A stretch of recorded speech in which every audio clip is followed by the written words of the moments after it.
Assalomu alaykum mujiki. Men fikrimni bildiraman, sizlar qo'llab-quvvatlaysizlar. Bu fikrim butun Esengiga yoqadi.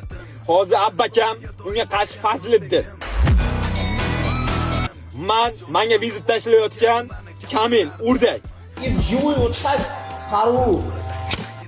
Ular Tojikistonliklar, biz O'zbekistonliklar. Bu sportivniy interes bo'lishini xohlaymiz. Hamma xohlayapti. Bu yurakka qanaqadir jajda yo'q u Tojikistonga. Biz do'stmiz. Tojikiston papesh. Bizani jangimizni Humo Arenaga kim uyushtirib bera oladi? Qaysi promotion? Ular yaxshi gonorar xohlaydi. Qaysi yaxshi bizga, qaysi promotion bizga yaxshi gonorar berib jangimizni o'tkaza oladi? U yil jangi bo'lishi kerak. Hozir men 40 tadan ko'p janglar o'tkazdim Tailandga. Bir martasini ham O'zbekistonga uyushtirganim. Men O'zbekistonga urush qilishimni xohlayman. Menga qo'llab-quvvatlayotgan, meni podдержка qilayotgan mujiklar juda ko'p. Shuni xohlaymanki, fikrimni bildiraman. Qaysi promotion bizga aloqaga chiqsin, yaxshi gonorar berayotgan, jangimizda bizani jangimizni qilib berayotgan. Yanvar oyida bo'lamiz, dekabr oyida ham Humo Arenaga butun Esengi xohlayotgan, bizani jangimizni kuchayotgan odam podдержка qilsin.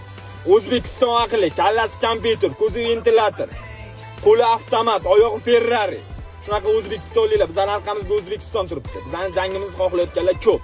Promotion aloqaga chiqsin, xoh kulachka bo'lsin, xoh boks bo'lsin, xoh MMA bo'lsin, hammasiga tayyormiz. Любой payt uxlayotgan bo'lsa, uxlayotgan joyimizda turib jang qilamiz. Yo'q bo'lsa, yo'qlik joydan kelib jang qilamiz. Men shuni xohlayman va fikrimni bildirdim va toshga qo'ydim. Qanaqadir baltavatda internetda razgor qilishimiz shart emas. Chiqamiz, xalqni yoniga, Esengini yoniga jangimizni ko'rsatib qo'yamiz. Men shuni xohlayman. O'zlaringiz ehtiyot qilinglar mujiki, duoga bo'linglar, podдержканы jangimizni xohlaydigan odam kelgan joydan podдержканы bosinglar, uni ko'rgan butun dunyo hayron qolsin.